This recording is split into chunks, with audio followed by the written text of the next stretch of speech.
یا ودود یا سلام د لونګ په درو دانو باندې د الله تعالی د دوه نومونه شوف کوي او د دې کمال بیا تاسو وګورئ ډیره قیمتي او ډیره مجربه وظیفه د زموږ عزتمندو هغه زنانو دپاره کومې زنانه چې وي زمونږ خاوندان مونږ طرف ته توجه نه کوي او نورو زنانو طرف ته توجه کوي هغوی سره خبرې اترې کوي او زمونږ سره بیخي مینه محبت نشته که نه هغه زنانه د دا وظیفه وکړي که نه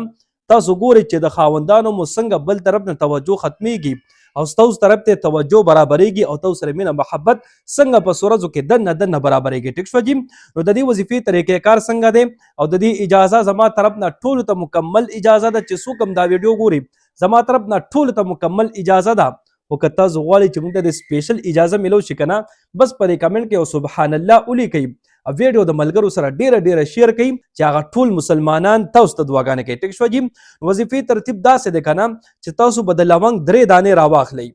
نو 3 پیرې به تاسو درود شریف ووایئ هغه درود شریف چې کم تاسو په مانځه کې وایئ دا به تاسو 3 پیرې ووایئ بیا ورپسې 11 پیرې تاسو داسې ووایئ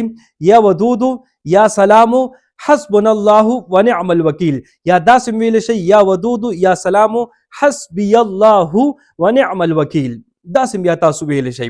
نو دا به تاسو 11 پیرې ووایئ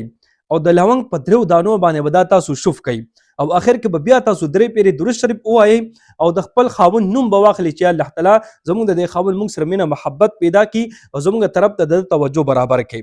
بس دغه دعا به بیا تاسو وکئ او د لونګ دا 3 دانې چې دي که نه دا به تاسو اوس وځوئ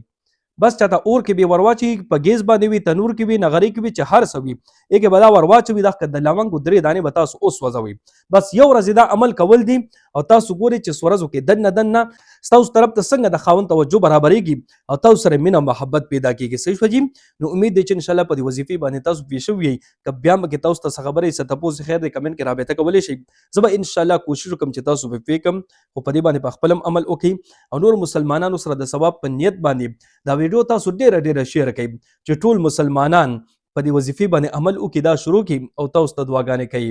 الله رب العزت موږ شاله آباد ساته دعاګانې کوي دعاګانې به کوو الله په امان. که تاسو غواړئ چې زموږ د خولې نه د ټول عمر لپاره خوشبو روانه شي او بدبو د دې نه ټول عمر لپاره ختمه شي دا یو درود شریف درته درخیمه د دې وظیفه تاسو شروع کړئ که نه نو انشاءالله ستاسو د خولې نه به خوشبو روانه شي او بدبو به د نه ټول عمر لپاره ختمه شي. درود شریف داسې دی اللهم صل وسلم على النبي الطاهر بیا وورئ اللهم صل وسلم على النبي الطاهر بس دا درود شریف دی د دې وظیفه به تاسو کوئ ښه ټایم به کوئ او څو پیرې به وایئ نو نه مخصوص وخت شته دی او نه مخصوص تعداد څه دی بس بهتره دا ده چې په ورځ کې 100 پیرې دا تاسو خامخا وایئ او چې کم ټایم بس تاسو ویلی شئ کم ټایم تاسو فارغ یئ وخت سره وي بس دا درود شریف پکې په ورځ کې 100 پیرې برابروئ که نه نو انشاءالله د خولې نه به مو خوشبو روانېږي او بدبو به ترې ټول عمر دپاره ختمېږي ښه خو دا خبره پکې یاد وساتئ هسې نه چې د دې درود شریف د برکته ستاسو د خولې نه خوشبو روانه شي بدبو ترې ختمه شي بس بیا تاسو پرېږدئ نه داسې به نه کوئ بس مستقل تاسو دا درود شریف وظیفه جاري ساتئ که نه ټول عمر چې دا تاسو جاري ساتئ ټول عمر به انشاءالله ستاسو د خولې نه خوشبو ځي او بدبو به ترې ټول عمر لپاره ختمېږي. صحیح شوه. نو امید دی چې انشاءالله په دې وظیفې باندې تاسو پوه شوي که بیا هم پکې تاسو ته څه خبره وي څه تپوس وي